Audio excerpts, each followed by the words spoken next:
Hello, hello, and welcome to the Big Noon Kickoff off-season show. I am thrilled to be here. I'm Jenny Taft alongside some of my favorites. And guys, we're getting really close to the season here. So much to talk about today. Officially 2 weeks away from all of us being in my favorite place, Minneapolis, Minnesota, for Ohio State at Minnesota to kick things off September 2nd. But here's who I am going to be chatting with today. My friend, Joel Klatt, my coworker. We've been working together for the last 5 seasons. Cannot wait to get back on the road with you. We are so lucky to have Coach Stoops with us this season. Coach, I don't know what we told you to help you join the crew, to have you join us, but thank you, because we are so much better with you a part of the mix. And Bruce Feldman, always the insider that knows so much, is so connected to every team. And we are just so lucky to have you, Bruce. So guys, we're getting close, and there's been a lot of news since our last edition, since our last show, and I figured we should jump in, dive right into the big news. Oklahoma, Texas, making the decision and announcing that they would officially be planning to leave the Big 12 for the SEC. Now, this doesn't happen overnight. We know that they've, at this point, said they're going to stay through the 2024-2025 term. They could leave early. They'd face huge fines if that were the case, but Bruce, I want to start with you here on what you're hearing, how this impacts the Big 12 as a whole, and just how it impacts the teams really on the field as well this season. What do you anticipate? Well, Jenny, it's going to be a big scramble right now, because I think if you're for lack of a better term, the leftovers of the Big 12, I think they're figuring out, okay, what are our options right now?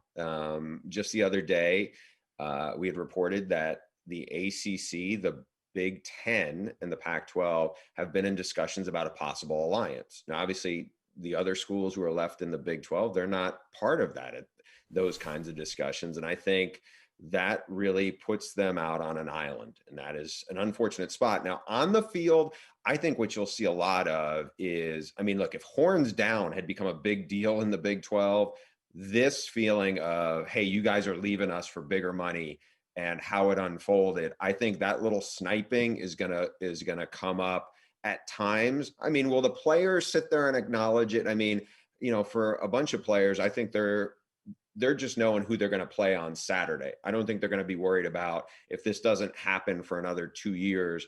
You know, a bunch of them are not going to be playing Texas and OU as their SEC opponents. I think they're focused on the now. And so right now, I think you'll see some sniping a little bit, you know, maybe a coach here or there. I think we can all guess on who maybe that coach or two might be, who may kind of grouse a little bit about it. But for the most part, I think it'll strictly be kind of off the field stuff that a lot of people talk about, maybe more so than the players actually do.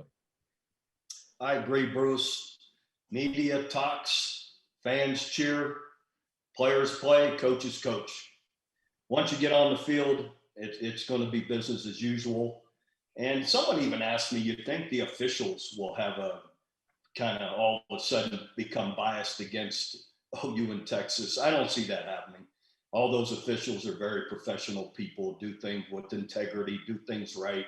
So I think when matter of being on the field, I don't think it's going to matter one bit. It's still going to be business as usual. That's my opinion. Yeah, guys, I agree with you. I'll take it a step further, though. You know, obviously, I agree with you on the field, because players are narrowly focused, right? And they're somewhat young. They're trying to win this season. This decision doesn't affect this season.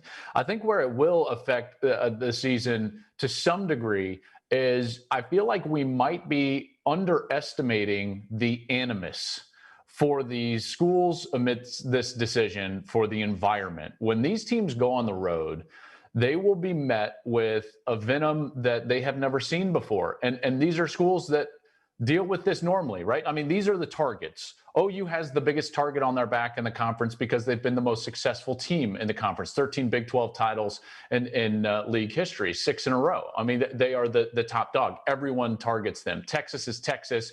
Everybody dislikes Texas for whatever reason within the conference. They're too powerful. They're too valuable, so on and so forth. But this animus is going to be different. And the reason is because it's an existential animus for the rest of these schools. Because of the alliance that Bruce talked about, what is becoming abundantly clear for everybody else in the Big 12, those 8 schools are going to be left out.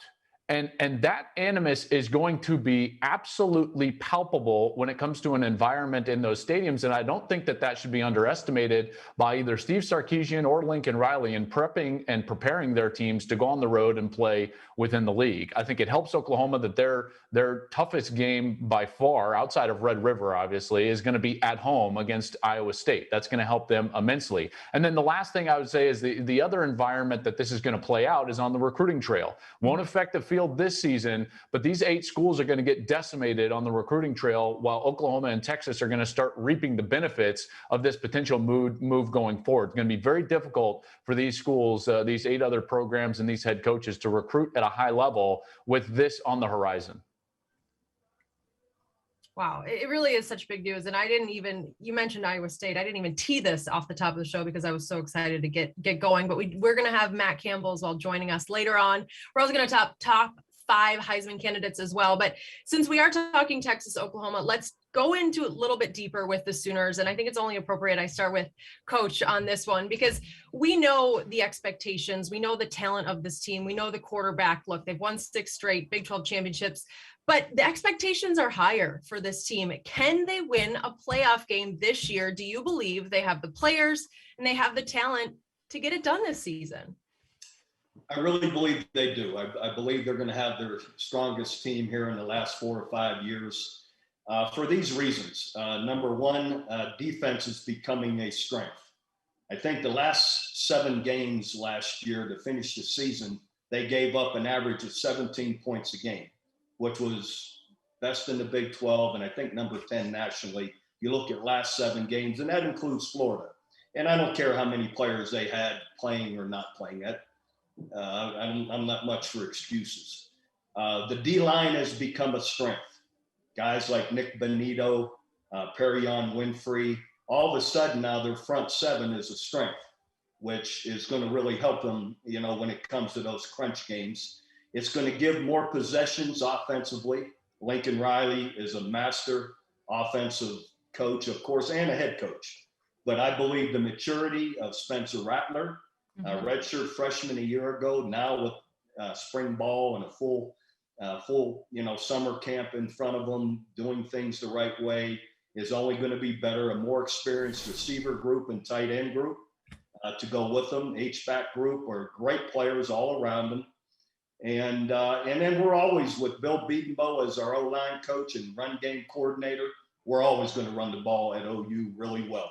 And the O-line will be strong to go with Kennedy Brooks back, 1,000-yard rusher that missed 2020, and Eric Gray, a transfer from Tennessee as well, to go with them. All of that together, I believe OU's got their best chance. Yeah, Coach, this has been, not a failure of the offense's accord over the last 6 seasons or those playoff appearances. It's been a failure on the defensive side of the ball. And this is undoubtedly, for me, the most balanced team OU is going to put on the field since 2008. That team with Sam Bradford, that coach you took and played Urban Meyer in Florida in the national championship game, because you guys had Gerald McCoy on that team. You had solid defensive linemen that could stand up at the highest level of college football.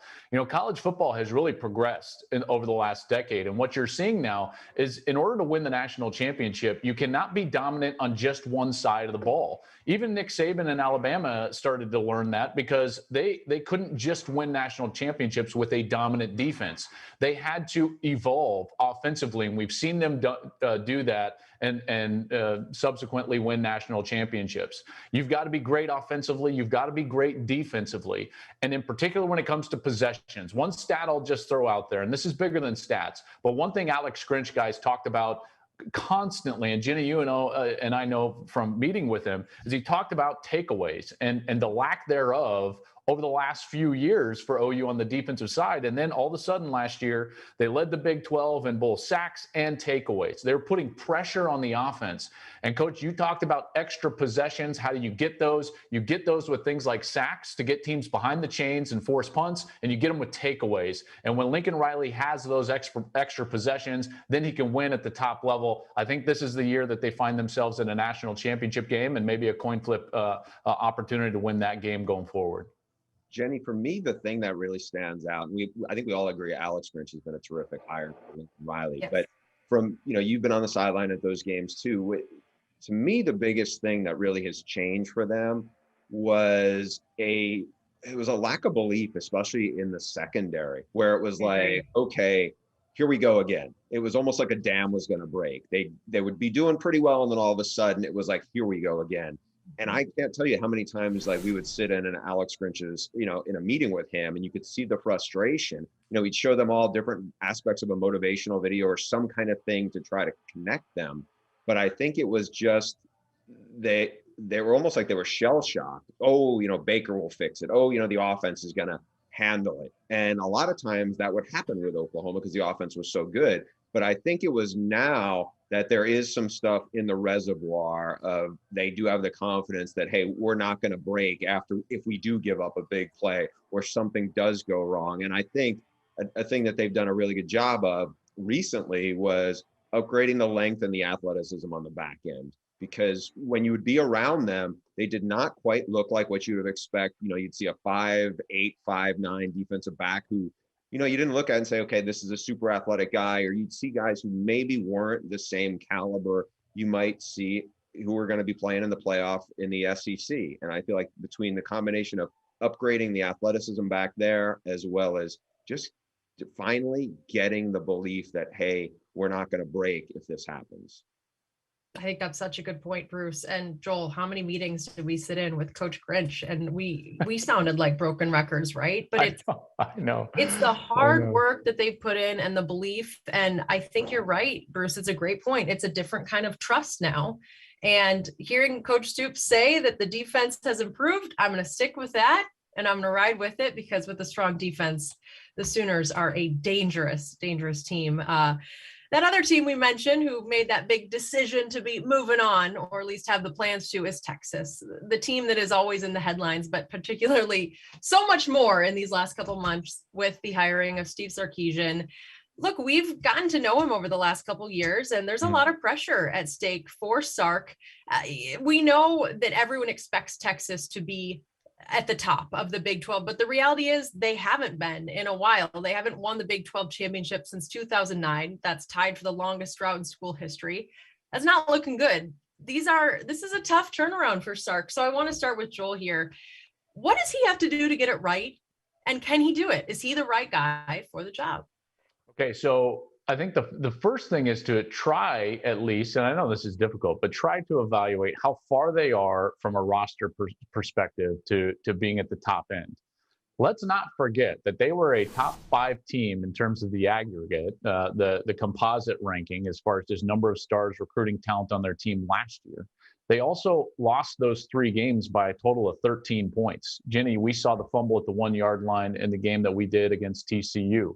They didn't execute in the last drive against Iowa State. Probably should have won that game. And Sam Ehlinger put his team on his back and forced that overtime against Oklahoma. And that could have gone either way, a kick here and there. That game could have gone either way. So this team was very talented and they were very good. And they did all of that, by the way, without the emergence of what we saw in the late season with Bijan Robinson, who's now going to be a bona fide Heisman contender, maybe the best back in the country coming into this season. So they're on the field. Now let's talk about Sark, okay? Because I'm a big believer in Sark, guys. Let's not forget what he did at Washington. Nobody talks about this, but Washington was a very proud program that had fallen into the depths of college football. The year before Steve Sarkisian arrived in Seattle, they were 0-12. 0-12 at the University of Washington. They hadn't had a winning season since Rick Neuheisel was above 500 in 2002. He gets there in 2009, and what does he do? He goes 5-7, and then subsequently goes above 500, and then gets them to a point where he gets his dream job at USC. It was only personal issues that derailed him at USC. I've talked with a lot of people around Sark, both at Alabama and in the NFL, and they said, listen, when he's right, he's one of the best. We've seen that over the last 2 years. I think this is a very good fit, and if he's in a good place personally, Texas will be back as a bona fide contender at the top end of college football and at the top end of the Big 12. I would agree, Joel. I think Steve Sarkisian's a heck of a football coach, and for Texas, what I feel the biggest difference has been, you look at Oklahoma, we've won, 90% or whatever, 80-some% of the Big 12 championships, I equate it back to quarterback play. And you look at Steve Sarkisian, Coach Sarkisian's history and background with quarterbacks, he's been highly successful. You look at his offensive acumen, just being an offensive coordinator, highly successful. And I think that's been the biggest difference between OU and Texas here over a good number of years. We've had the quarterbacks. Yep. We've had the Heisman Trophy quarterbacks. We've had the better quarterbacks. And in any level of football, that matters. And I don't care what else you're doing. That guy makes such a big difference. So I really believe this is a really good hire for Texas. I can't say that I like it being an OU owner, but I do believe this is, they can get that quarterback position going in the right direction. It's gonna be really strong for Texas, and it'll be good for everybody. It'll be good for college football as well to have Texas in there. Well, Coach, hearing you say you don't like it, good sign. Those Texas fans. That's how I evaluate coaching hires, is whether I like it or not, if I'm going to play. That means something. That's well, right. We got to talk about the quarterback situation because Joel mentioned, look, Sam Ehlinger, I feel like I watched him for 10 years with the Longhorns, but he's moved on. And Bruce, I want to hear if you've got any news, the latest on the quarterback battle, because I'm hearing things are still going back and forth at this point. Yeah, that's what I've heard as well, Jenny. Hudson Card is a guy who really hadn't played. He was a big recruit, and people I talked to inside the program feel like he is a more talented quarterback than Casey Thompson, the guy he's competing with. Now, Casey Thompson came in the second half of the bowl game and just torched Colorado. Sorry, Joel, I know that's not a great memory, but he looked fantastic in terms of that. And I think he opened some eyes there, but still, Hudson Card has the better arm. They feel like there's maybe more upside with him. The tricky part of this for Steve Sarkisian, though, is he's got two guys here. He doesn't have really anything behind that. Jaquidian Jackson was another quarterback they had. He transferred out to Utah. So you run the risk if you name a guy as the starter, does the other guy bolt and say, all right, I'm not going to sit behind him? And then you're left with basically one guy to play the season. And that's risky. So I think you will see them play both. They have a tough game out of the gate and against a really good Louisiana team. And so I would not be surprised if you see both guys, because at this point, Hudson Card is still pretty green. Quite honestly, so is Casey Thompson. It's a new system. Just one other thing. One thing I think Sark did a really, really good job of is he put together a terrific staff. And I think that bodes pretty well for him. I think big picture wise, especially with how those guys are going to recruit. But right now, I think it is a toss-up at this point. And again, let me just add really quickly, and Coach, I think you would probably back me up on this. I get questions about quarterback competitions all the time in the offseason about like, well, who do I think is going to be the QB? Nobody knows, not even the coaches, until the live bullets start flying. That's the beauty of that position. You can't replicate it, even in scrimmages and this or that. You don't know unless Coach, when you tapped whatever, quarterback it was starting for the first time for you, and you tapped him on the button, he jogged onto the field, you knew in the back of your mind, you're like, we'll see how this goes. Who knows? Because it's so different than practice. Isn't that right? You're absolutely correct. I've had plenty of guys that practice just ho-hum, but man, you put them in a game, wow, up and down the field. I'll tell you the first one I ever saw that way, Heisman Trophy winner Danny Warfel. You'd think at practice he's just a guy. You put him in the game, he doesn't miss anything, and he sees the field better than anybody. So that's very true. Until you get out there and in live action, you don't know how he's going to really respond. And some guys really love it and step up to it, and other guys have a hard time with it, seeing the field and dealing with the pressure of it. Just a real quick story, Jenny, and yeah. I was one of those guys that was never going to look good in practice. Like all the other quarterbacks threw a better ball, had a stronger arm, all those things. And so I used to beg Coach Barnett to make our scrimmages live, because I was like, I need the play clock, a live pocket, and an actual drive to separate myself, to Coach's point, right?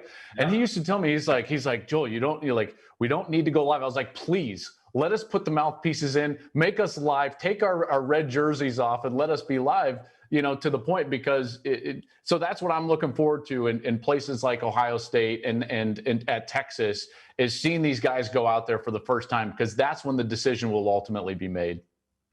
Definitely. It's going to be interesting. And what did you say, Bruce, about Louisiana? I mean, that's a big, who knows? This is a talented team. They beat team Iowa State last year in their first game. Beat them handily, and they're a top 25 team, and everybody is back on defense. I mean, they have a lot of connections also, by the way, with knowing Sark and what he likes to do scheme-wise, because the defensive coordinator there is very well versed in it, Patrick Toney. So it's a tricky opener. That's a fascinating first matchup, September 4th for them. And we will learn a lot about our quarterbacks in a couple weeks, right? We're counting down. Okay, great stuff, guys. Really interesting. And Joel, I like picturing you in that game ready Joel Klatt. Just put me in, Coach. I love it. I love the memories. That's why I had so many concussions. Joel Klatt live. I love it. By the way, when Coach says he was disappointed in some hires, when he saw guys like, Colorado with Klatt at quarterback, he's like, we'll be fine. No, you did a great job. Got him to the Big 12 championship game. Unfortunately, you had to see us. That's right. That's right. These are the stories I want to keep hearing more and more of. Thank you, guys.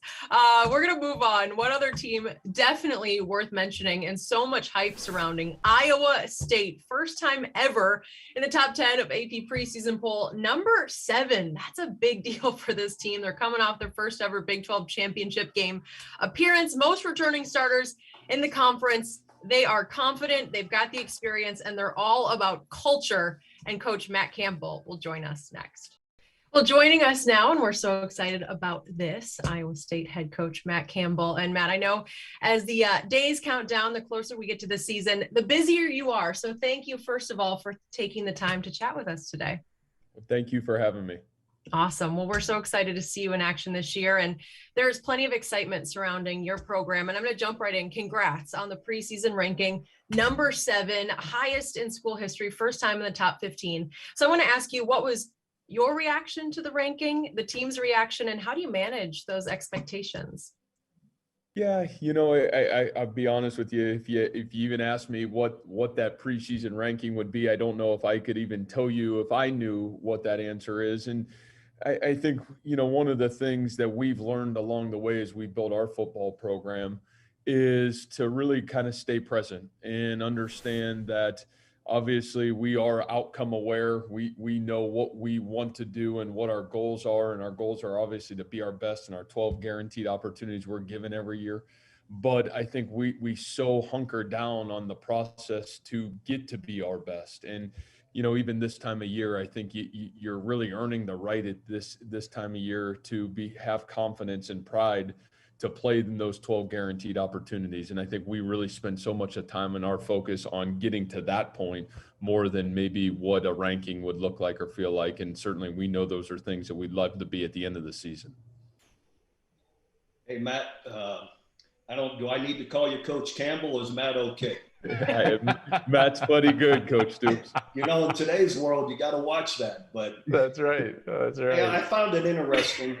20 returning starters. You've had so much success there. 3-time Big 12 Coach of the Year, 20 returning starters, great year last year. And I'm just reading that you decided to change things up in your off season.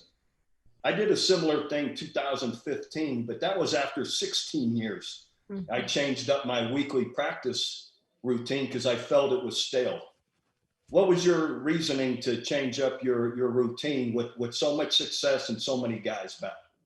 Yeah, I think, Coach Stoops, for us, one of the things that we learned so much a year ago, and I'll be honest with you, I think as a young coach still, there's always been a belief, this will only be going into my 11th season as a head football coach. And I think, there was a lot of things up until the COVID hit that you're always like, gosh, I really believe we should change it. There's a better way to do it.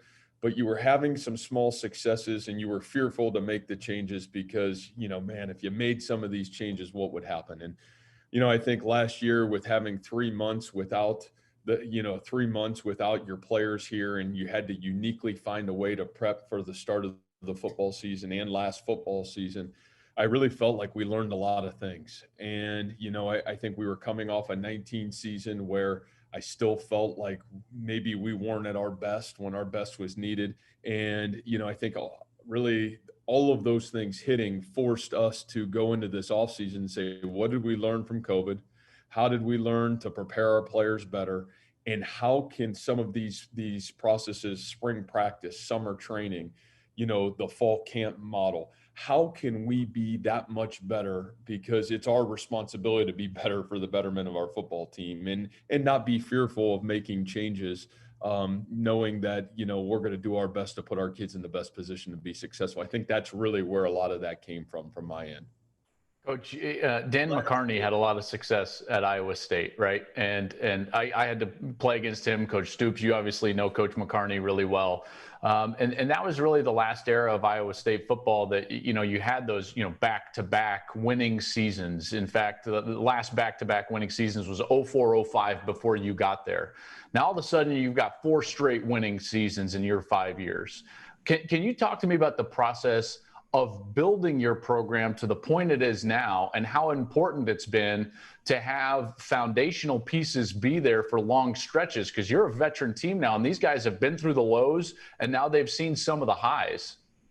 Yeah, I think it's been huge for us. I think consistency on our coaching staff, certainly some of the consistency at key position groups for us that have been part of the growth process that we've had.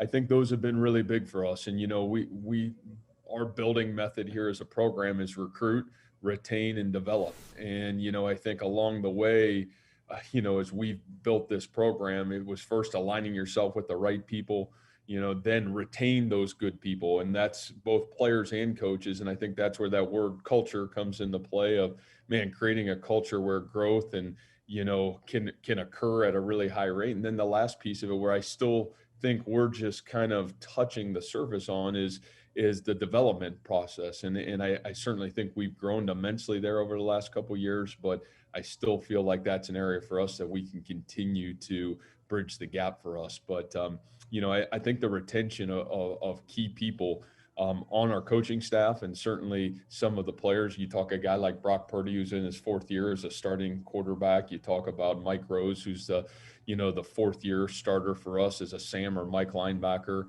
Greg Eisworth, we certainly have some of those football players that are equal of importance of our coaching staff when you talk about Coach Manning and Coach Haycock, our coordinators on both sides of the ball as well. Coach, I want to dig into that a little further. I mean, you've had this amazing knack for IDing talent and developing it, whether it's the David Montgomerys or the Mike Roses or Will McDonald's. A lot of times, I feel like college football analysts tend to equate talent with what their recruiting star ranking was. So I got a 2-part question. 1, how do you define talent? And 2, what do you say to the skeptics who believe that you can't win a national title or even get to a playoff without these highly ranked recruiting classes? Yeah, I think that from my end, number one, the development of talent, or how do you evaluate it? I think for me, it's always been about, I love the recruiting process, because to me, it's not only is that player have a football skill or trait or talent that can be successful, it's also, can that player develop and stay the course? Does he love football enough that he will go through the growth process of 18 to 22 years old to maximize his talent or God-given ability? And I think that's something that we spend so much time here, knowing that we are a blue-collar program. We are really into the development process. We are a better football team at Iowa State when we have juniors and seniors in our program than we'll ever be with freshmen and sophomores playing in our football program. And so, I think from our methodology, it's always been about not only recruiting a football player that certainly has high football skill at his position, but does that football player fit our culture? And will he be able to, I jokingly say this, and I know I've heard this from the Virginia basketball coach, but can we lose with that player? Can that player go through really hard times? Can you lose a football game, and is that player still going to come to work the next day to maximize his ability to become the best version of himself that he can be? And I think that we haven't cheated the process in that in our program in terms of the recruiting method. And I think that's been big. And, Bruce, I think the last question you talk about is, can you get to the top of the mountain in college football and recruit on that mentality, and I think that's probably, a greater question. I think Coach Stoops, through his time of building, his programs that he's been a part of, can answer that probably better than I can. But you saw Michigan State kind of get to that point in their program at one time, kind of using that model. And so, to me, I know that's what I believe in. So in my mind, I do believe that you can have that kind of success with the right people. And I still think it's about alignment of talent, mentality, and are you maximizing your full potential if you want to even get to that level of play. I want to dig a little deeper into that, Coach. It's really interesting because I think at this point you've mentioned the word culture a handful of times, and so many of your players go back to this 5-star culture that the words you guys live by. Can you just break it down for me a little bit more, what exactly it means? Yeah, I think the simplicity of it is really developing an environment where everybody, players and coaches, feel comfortable and confident enough to reach their full potential. And I think you have to be driven to want to reach your full potential. I think there's certainly some characteristics along the way where you got to be willing to put your ego aside and be willing to, myself included, as well as our coaches and everybody involved, and say, man, where do we have to go? Where do I have to go to put ourselves in a best situation to be successful? And, I think but the reality, it just comes back to reaching your full potential. And those are easy things to say. Those are really hard things to do. And I certainly think it's really hard to create an environment of 18 to 22-year-old young people today that want to have the ability to not only reach their individual full potential, but then to put some of that aside and say, let's do what's in the best interest of the team. And that's still the great thing that we get to coach today in the world of football. It is a team sport, and you only got to be the best team on Saturday. And that's always been our mission here, is how do you become the best team on Saturdays? Hey, Matt, we're talking about this football culture. You played at Mount Union for Coach, who has won umpteen national championships. And I believe you played with Alex Grinch, right? We did, yep. Defensive side of the ball, OU's defensive coordinator. Yep. You might give a good, funny story about Alex. Maybe he may watch sometime. But how about this culture? Does any of it come from your time winning national championships at Mount Union under Coach Karras, who's such a great coach? Yeah, and Coach Stoops, I think for me, the Mount Union experience was so critical in a critical time in my life. I had transferred into Mount Union from the University of Pittsburgh. Had probably not the best collegiate experience there for a year, and in comes Larry Karras and that football culture. And I think for me, what I learned is that value system of the environment where everybody's working together to really be their best. And I think that was the one amazing thing about Larry Karras. You can say Division III, Division II, Division I, but the one thing that he always created was an environment where the coaches and the players went to work every day, and they didn't want to be the one to let what they built go by the wayside. And everybody was straining, and he created an environment where everybody wanted to reach their full potential. And I think a lot of it is how they treated people. I think a lot of it was, the relationship piece. Coach Karras didn't have a whole lot of sayings other than faith, family, football. There wasn't one of those guys. He didn't have all the rubber bands or all the big signs. Man, there was one side, it was faith, family, football, and you went to work every day to become the best version of yourself you could be. And so, I think myself and I bet Alex would say the exact same thing. One of the great journeys of our life was the opportunity to play there. And we won a lot of football games, but at the end of the day, man, it's the lessons we learned during our time there that I still think resonate with you. And I think that's what great programs give you the opportunity to do. Let me play devil's advocate, because I've sat with both of you, Coach Stoops. I've sat with you, many times during my career. And I'll be honest, guys, I hear successful coaches and unsuccessful coaches talk about culture, right? And they're all right. they're all trying to implement fundamentally sound things, at least in my estimation. Now, some are a little bit better than others, but here's where the rubber meets the road. You guys coach the team, but the players own the team, right? So this implementation only happens when your leaders and more significantly, your best players, not only coach buy into this type of a culture, but they embody it. So guys like Mike Rose, Breece Hall, Brock Purdy, take me into what they mean to your program from a leadership standpoint in order for this culture that you're speaking of to manifest within the locker room. Yeah, and Joe, I think if you talk about that, it still stems from authentic relationship, right? It still stems from that culture being driven by, yes, those guys are great football players, but they're even greater human beings. And I think the recruiting process, and I would give Coach Stoops the utmost respect of watching him in his career. And yes, Coach Stoops was a great coach. He won a lot of football games, but man, he's a great human being. The players come back and he made an impact in their lives way greater than just the football player. And I think, to me, man, I could talk all day about those guys because it's the successes of who they are and who they are off the field, what they're about as human beings, that authentic relationship with those guys through the recruiting process. And then they got here, and it's not just about football all the time. It's about how do you grow to be the best 18, 19, 20, 21-year-old man that you can be. And I think from my end of it, those guys have defined our program, in my opinion. This program's not about Matt Campbell.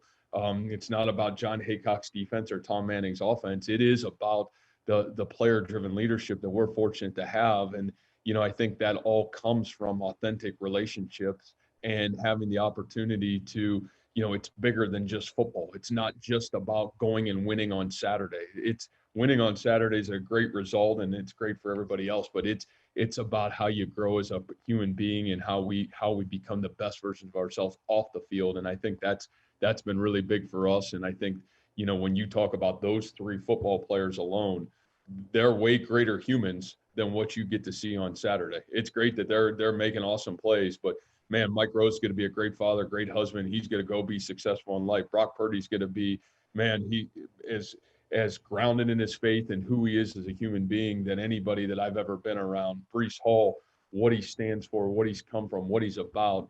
Those are things that are powerful. So I think it is the right human beings leading the way and bigger than just the sport of football. Matt, I wanted to go back a little bit when Coach asked you about your time at Mount Union, but the year before that, when you're at Pitt, I'm curious, you get kids, they're kids when they come to you as freshmen. How much have you drawn upon your experiences, maybe the roller coaster you get from going from such a football place where you came from growing up to go to Pitt, and it doesn't sound like it was working out, to how you have kind of poured yourself into the kids who end up coming to play for you and at that program at Ames now, and what that did to shape you as a person? Yeah, I think for me, Bruce, that was defining. I would say I don't feel like I would be at this point in my career in terms of being a football coach. That's my passion driven. If I didn't have that experience in the University of Pittsburgh, and I think a little bit of that is, again, has very little to do with the University of Pittsburgh. I think a lot of it uniquely with my own experience.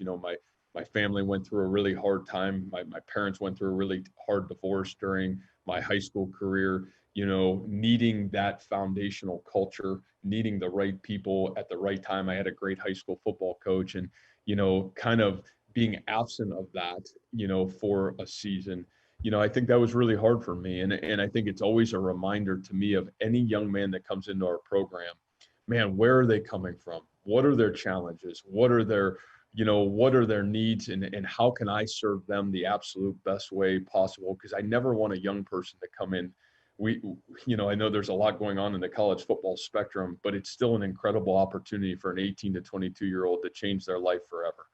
And I feel like it's my responsibility to give them every tool for this experience to be successful, whether it's successful on the field or not, that's their choice, but to get them to maximize this opportunity for the rest of their life, I think that's critical. And, I really feel like I I look back on that Pitt experience and draw from, some of the personal negatives that, whether they were self-induced or not, I can put myself back in that experience and know I never want a young person to feel like I felt like, or even some of my teammates felt like during that period. Wow. Oh, Coach, it's so interesting to hear you talk about the culture and your players. And we are so looking forward to telling those stories this season, seeing you guys in action again, fans in attendance. There's so much to look forward to this season. So Coach Campbell, thank you again for joining us and best of luck this season. But we'll be watching, we'll be following you guys. We'll be there. Awesome. Well, thank you guys. Thanks for having me. Really appreciate you guys. Thanks, Coach. Good luck, Matt. Good luck, Coach. Thank you. Well, a few Big 12 names on this list of the last 5 Heisman winners. And boy, we got some exciting names there.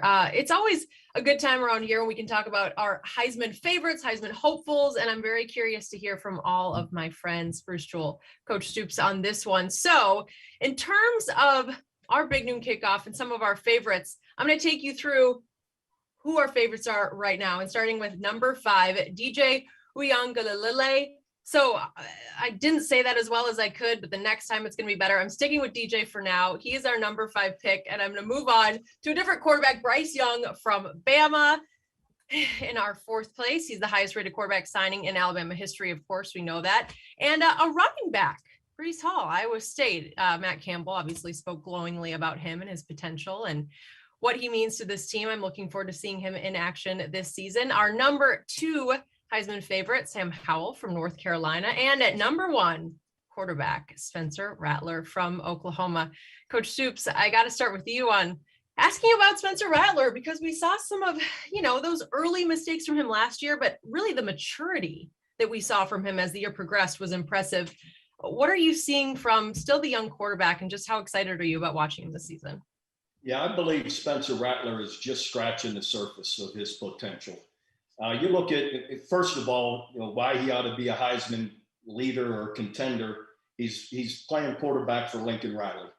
That's right. Last 3 quarterbacks, when you look at Lincoln with Baker Mayfield, Kyler Murray, and Jalen Hurts. So Baker and Kyler win the Heisman, and Jalen comes in second. All 3 of those guys averaged like 48 touchdowns a year to 7 interceptions, around 4,600 yards passing. In a shortened season, Spencer had 34 touchdowns to 7 interceptions, all right, and around 3,200 yards. So, and again, in a shortened season. So he's very comparable talent-wise, has an incredible release, a great arm. And that offense around him, like I said earlier in the show, they're going to have more possessions, I believe, because the defense is going to give him the ball back more. He's got more experience at receiver, H-back, tight end. We're always at OU going to be able to run the football really well. And we've got an experienced line, experienced running backs back. So I think Spencer is really going to have a huge year, similar to those of, Baker, Kyler, and Jalen Hurts as well. And remember, after he was benched in that Red River game, he was flawless for the rest of the season. A lot of those turnovers happened before that Red River game when coach sat him down. And I think that the message was loud and clear: run my offense and don't go off on your own accord. And once he did that and just played within the system and the confines of the system, they just took off. No one wanted to play OU late last year. That's why he's my number 1 as well, Coach. But I got to tell you, Sam Howell is a hell of a player at North Carolina. And I think he's going to be even more important to them and their success under Mac Brown this year because of the loss of their 2 running backs into the NFL. They could run the football really well last year. And then Sam Howell was able to just pitch it around. They've got some talent on the outside. His numbers are obviously there. He's got some of that hype coming in. One thing that you need is you need numbers and you need stages, right? And so the only thing that I question is for Sam Howell, is he going to have the requisite stages on against the country's best teams to go out there and really put a case together? We know that Rattler's going to have that against Texas, against Iowa State late, maybe the Big 12 championship game. So the only question for me about Sam Howell is, does he get to those games and those stages where you've got 5, 6, 7, 8 million people watching so that you can make a case to the entire country that you should be the Heisman Trophy winner? Jenny. Bruce, when you look at both Bryce Young and DJ Uiagalelei, who do you anticipate having a better sophomore season? If I had to pick one of those two, I would probably lean to DJ. And the reason why is because he gets back a deeper and more established receiving group. I mean, we saw Justin Ross, a dominant performance in the national title game a couple of years ago. He wasn't cleared medically because of his neck injury. That has been remedied. We expect him to have a big year. They just have a lot of weapons around him. DJ has actually now some real playing experience. He obviously played a couple of games as a starter, played on the road in a big environment against Notre Dame last season. I think the challenges for him, and I think both will do really well, but also he's been in the system, whereas Bryce Young now, it's not like Sark is the offense coordinator. I know the Alabama offense is the Alabama offense, no matter who's the offensive coordinator, but Bill O'Brien comes in. I think it's just probably a little more hit the ground running for DJ because his time with Tony Elliott, the offensive coordinator, as well as being around Dabo. I think that the thing that they need to see from him, from what I've been told by guys on the staff there, is just to be a more vocal leader. And it's maybe not quite his personality. Some guys are wired differently, but I think we had 3 big years of Trevor Lawrence running the show. And I think DJ now has to step out of that shadow, but I think he's going to do really well. I think he is set up to succeed in a big way. That's great. Looking forward to seeing him on display. How about, though, for Fox Bet, some of their latest odds on these Heisman favorites for us? So if you could see very, very closely there, we know Spencer Rattler leading the way, but unfortunately, all the way down there, Bijan Robinson. Joel, I know he's on your list. You're high on his potential. And boy, we saw him in action last year, and that was just the beginning of this guy. I can only imagine what we're about to see. What impresses you most about him? Oh my gosh. I do think he's the best back in the country, right? If you're talking about just players that would keep a defensive coordinator up at night, I think that Bijan Robinson is that guy. And we saw last year with Devontae Smith that I think voters are more than willing to go outside of that quarterback position and vote somebody for the Heisman Trophy who's just the best player in college football. Now, obviously, that was a unique season last year and a shortened season in a lot of the conferences, so we'll see what happens. I know that the running backs aren't getting great odds, but Bijan Robinson is an absolute man. Kansas State had no answer for him. Texas tried to limit his carries a little bit. Colorado had no answer for him. He can catch it out of the backfield. He's explosive with the ball in his hands. I think he's going to have a monster season, and they're going to need him to have a monster season because they're going to break in 2 new quarterbacks. The other guy that I would just touch on, Coach, real briefly, Breece Hall. He's the Big 12's returning offensive player of the year. And we've waited until this point to really, talk about his Heisman chances. If they're as good as we think they're going to be, Iowa State's program, it'll be in large part due, obviously, to their quarterback play, but because of Breece Hall. Remember, he led the country with 1,500 yards rushing last season. And he could put together a year where everyone is talking about Iowa State. You could see them maybe as an undefeated late in November, going to Norman, Oklahoma to play the Sooners. He could have a lot of momentum for the Heisman Trophy. I think you're absolutely right, Joel. He's a tremendous player. Almost 1,600 yards rushing. He scored a touchdown in every game, got 21 touchdowns last year on a shortened season. But here's the thing. They've got 10 starters back on offense. So that offensive line isn't going bad. So he's going to have a big year. He's a great player. And I think you're right in that if they have the year everyone's expecting, usually people love, the Heisman Trophy winner to be on one of those teams that's winning 10, 11, 12 games. Yeah. So the big key will be, can they have that kind of year along with Breece Hall, helping carry him to that kind of a championship type season. All right. Well, we got to know exactly what the fans have to say about this because everyone wants to chime in per usual. Rattler, if he keeps turnovers in check. I think the maturity is there, hopefully. That one from Pablo. Thanks for joining the conversation. And, the rattlesnake. So fitting. I don't even know why I had to explain it. No words needed. Just an image for that one. Love it. And why ask a question you already know the answer to? So true. Well, guys, it's always nice to see what the fans have to say about some of their Heisman favorites. So thank you for joining the conversation. Before we go, guys, is there anything else you want to add? I mean, where's our excitement level on a scale of 1 to 10 by getting back on the road? Because all of us, we'll be in Minneapolis in 2 weeks. Mine's at a 10, everyone. I don't know what you feel like, but I can't wait to feel the energy back in the stadiums. Last year, having to do some of those games at, 0 fans, 20% full. I mean, it was great to have football, but it wasn't, what we know of it. So I can't wait. I think Minnesota's going to be on fire. Wisconsin's going to be on fire. We got Ohio State week 2 in the big noon game against Oregon. That's good. I can't wait. It's been a long time since I've been a rookie. So I'm really excited to get out on the road and see all these great stadiums that we're going to, and working with our Big Noon Kickoff team. Really excited about it. Does that mean that you're carrying our pads into the stadium, Coach? Are you carrying our bags as a rookie? Carry your microphone. I'm just excited. We got week 0 coming up.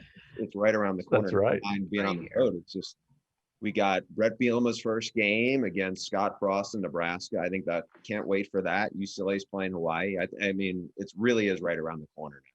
Oh, it's so good. Well, now I have the visual of Coach bringing in all the pads, water. I'm going to be texting him, but I want a coffee right on time for the game. Joel, we could just ask Coach to get us coffees. It's totally That's fine. right. That's right. This was such a pleasure today joining you guys. I cannot wait to be back in action. And Joel, I agree with you. Seeing those fans again will be huge for us. So thank you so much for joining the Big Noon Kickoff off-season show. And don't worry, we have more action next week. We're going to talk a little bit more about the Pac-12 top 5 teams as well. So we'll have more for you next week. Coach, thank you. Bruce, awesome. Joel, see you soon. Thanks, guys.